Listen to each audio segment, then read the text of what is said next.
বন্ধুগণ, জগন্নাথ দেবজির প্রিয় ভক্ত কর্মাবাই, যার হাতের খিচুড়ি খাওয়ার জন্য জগন্নাথ দেব মন্দিরের রাজভোগ ছেড়ে দিয়ে ছুটে ছুটে আসতেন। এই কর্মাবাই কিন্তু জগন্নাথ ভগবানকে পাওয়ার জন্য না কোনো বছরের পর বছর তপস্যা করেছিল, না কোনো যজ্ঞ করেছিল, না বা কোনো অর্থ ধনসম্পদ দান করেছিল, না বা জগন্নাথ মহাপ্রভুকে তিনি কোনো সোনা হিরে জহরতের গহনা করে দিয়েছিলেন। তাহলে এই কর্মাবাইয়ের ভক্তিতে কি এমন ছিল যে জগন্নাথ ভগবান মন্দিরের রাজভোগ 56 ভোগ ছেড়ে দিয়ে ছুটে আসতেন এই কর্মাবাইয়ের হাতের খিচুড়ি খাওয়ার জন্য? আসুন এই লীলা কথাই আজকে আমরা আস্বাদন করব। কর্মাবাই শুধুমাত্র জগন্নাথ দেবকে নিজের একান্ত আপনজন ভেবেছিলেন। তার প্রত্যেক দিনের একটিই নিয়ম ছিল, সে ঘুম থেকে উঠেই কোনো শুচিতা হওয়ার প্রয়োজন নাই, স্নান করার প্রয়োজন নাই। তার একটাই দায়িত্ব যে প্রথমে জগন্নাথ ভগবানের জন্য খিচুড়ি বানাবে, তারপর সেটা নিজের হাতে প্রভুকে আহ্বান জানিয়ে নিজের হাতে প্রভুকে খাওয়াবে। তাই প্রত্যেক দিন সে নিয়ম করে খিচুড়ি রন্ধন করে এবং জগন্নাথ মহাপ্রভুকে আহ্বান জানিয়ে তারপর নিজের হাতে খিচুড়ি খাওয়ায়। এইভাবেই দিন কাটতে থাকে। সারা দিন ওই খিচুড়ির জন্য জোগাড় যন্ত্র করে রাখে, যে সকাল হলেই সে জগন্নাথ প্রভুর কাছে লাতা দিয়ে রাখা তার বাসন কোসন মাজা, যে সকাল হতে না হতেই সে জগন্নাথ ভগবানের জন্য খিচুড়ি বানাবে।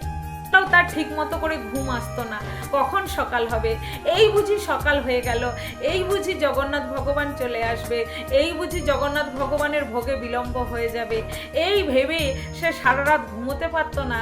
তাই সে ভোর হতে না হতেই খুব তাড়াতাড়ি শয্যা ত্যাগ করে জগন্নাথ ভগবানের জন্য খিচুড়ি ভোগ রান্না করত এবং নিজের হাতে ভোগ লাগাতো। একদিন মন্দিরের পূজারীর সঙ্গে হঠাৎ তার দেখা হয়ে যায়। মন্দিরের পূজারী বলছেন, কিরে কর্মা, এখন আর মন্দিরে আসিস না, কি হয়েছে তোর? তখন কর্মাবাই সমস্ত বৃত্তান্ত পণ্ডিতজিকে খুলে বললেন যে আমার সারা দিন জগন্নাথ ভগবানের ভোগেতেই সময় কেটে যায়। আমি সারা দিন অপেক্ষা করে থাকি কখন সূর্যের আলো উঠবে, কখন আমি জগন্নাথ ভগবানের জন্য খিচুড়ি বানাবো, কখন আমি তাকে নিজের হাতে খাওয়াবো। পুরোহিতজি কর্মাবাইয়ের কথা শুনে অবাক হয়ে গেলেন। কর্মাবাইকে বললেন, জগতের নাথ জগন্নাথ তোর হাতে খিচুড়ি খেতে আসে, এমন সৌভাগ্য কার বা হয়, কিন্তু তুমি সেই জগতের ভগবানকে নিজের হাতে খাওয়াচ্ছ, এমন করে স্নান না করে, এমন করে বাসি কাপড়ে রন্ধন করো, এমন করে অশুচি হয়ে তুমি রন্ধন করো কেন? তোমার তো মহা পাপ লাগবে। কাল থেকে শোনো কর্মা, কাল থেকে তুমি ভোরবেলা উঠে আগে স্নান করবে, আগে নিজে শুচিতা হবে, রান্নাঘর ভালো করে পরিষ্কার করবে, তারপর জগন্নাথ ভগবানের জন্য ভোগ রন্ধন করবে। প্রতিদিনের ন্যায় কর্মা ভোরবেলা ঘুম থেকে উঠে আগে স্নান করেছে, শুচিতা হয়েছে, আগে সমস্ত বাসন কুসন পরিষ্কার করেছে, তার ওপর উনুন লিখিয়েছে, সব কিছু জোগাড় করতে করতে অনেক বেলা হয়ে যায়। এদিকে জগন্নাথ ভগবানেরও খুব খিদে পেয়ে যায়। সে যথাসময়ে এসে হাজির হয়, কিন্তু কর্মাবাইয়ের খিচুড়ি তখনও তৈরি নয়। প্রভু জগন্নাথ বলছেন, আরে কর্মা, তাড়াতাড়ি খিচুড়ি নিয়ে আয়, আমার যে বড্ড খিদে পেয়েছে, তাড়াতাড়ি খিচুড়ি নিয়ে আয়। কর্মা বলছে, প্রভু আর একটু বাকি, একটু একটু আপনি অপেক্ষা করুন, আমি এক্ষুনি নিয়ে আসছি।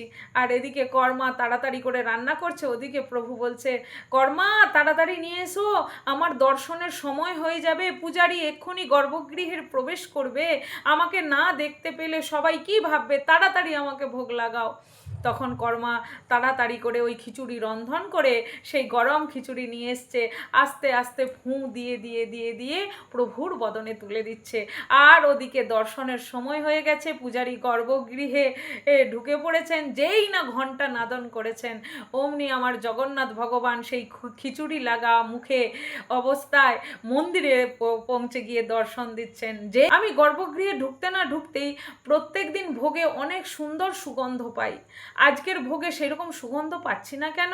প্রভু কি তাহলে আজকের ভোগ স্বীকার করলো না? আমার কি কোথাও কোনো পাপ হয়ে গেল?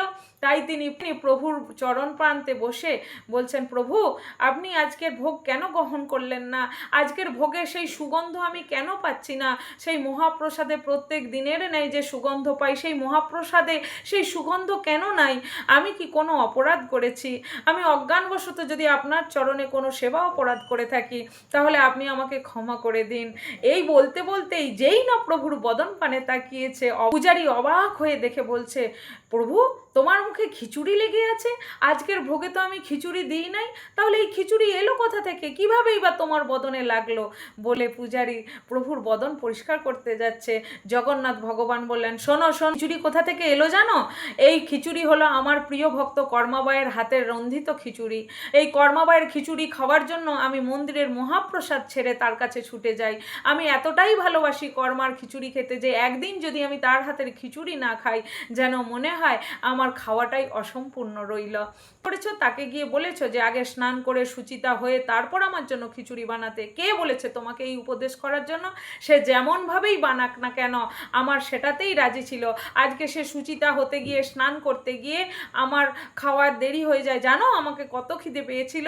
জানো আজকে আমি মুখ ধোয়ারও সময় পাইনি। তাই কালকে প্রভাতে তুমি আমার সঙ্গে গিয়ে কর্মাকে নিজের বদনে বলবে যে সে যেমনভাবে খিচুড়ি বানাতো সে যেন এখন তেমনভাবেই রন্ধন করে। ভক্তের সুচিতা দেখি না, আমি ভক্তের জাতপাত বিচার করি না, আমি ভক্ত কোন কুলে জন্মগ্রহণ করেছে সে কুল দেখি না, আমি শুধুমাত্র দেখি ভক্তের পবিত্র অন্তর, পবিত্র মন, সে কোন মন দিয়ে কোন ভক্তি ভরে সে আমার ভোগ লাগিয়েছে, সে কেমন ভক্তি দিয়ে আমাকে ভালোবাসে। আমি কেবলমাত্র ভক্তের ভক্তিতেই তার কাছে বাঁধা হয়ে যায়। তাই এই লীলা থেকে আমরা এটাই শিক্ষা পাই যে ভগবানকে ভালোবাসতে গেলে সমস্ত নিয়মের ঊর্ধ্বে হলো ভক্তি আর পবিত্র মন। পবিত্র মন ও ভক্তি থাকলে অবশ্য প্রভু বাঁধা পড়েন আমাদের প্রেম ভক্তিতে। এই কর্মাবাই খুব তাড়াতাড়ি তার এই পার্থিব দেহ ত্যাগ করেছিল। শুনেছিলাম এই কর্মাবাই 1634 সালে 25শে জুলাই প্রাণত্যাগ করেছিলেন। সেই কর্মাবাইয়ের সমাধি আজও পুরীধামে বিদ্যমান এবং সেই থেকেই জগন্নাথ ভগবানের প্রিয় ভোগ খিচুড়ি উৎসবে জগন্নাথ ভগবানকে আপনার ভক্তি ও পূজায় ভগবান জগন্নাথ অত্যন্ত প্রসন্ন হয়েছেন। জগন্নাথ দেবের রথ চলতে আরম্ভ হয়, ঠিক কর্মাবাইয়ের সমাধিতে এসে না জানা কোনো কারণেই আপনি আপ থেমে যায়, কিছুক্ষণের জন্য থেমে যায়, যেন মনে হয় কর্মাবাইকে আজও সে স্মরণ করছে এবং আবার খানিকক্ষণ পর আপনা হতেই চলতে থাকে।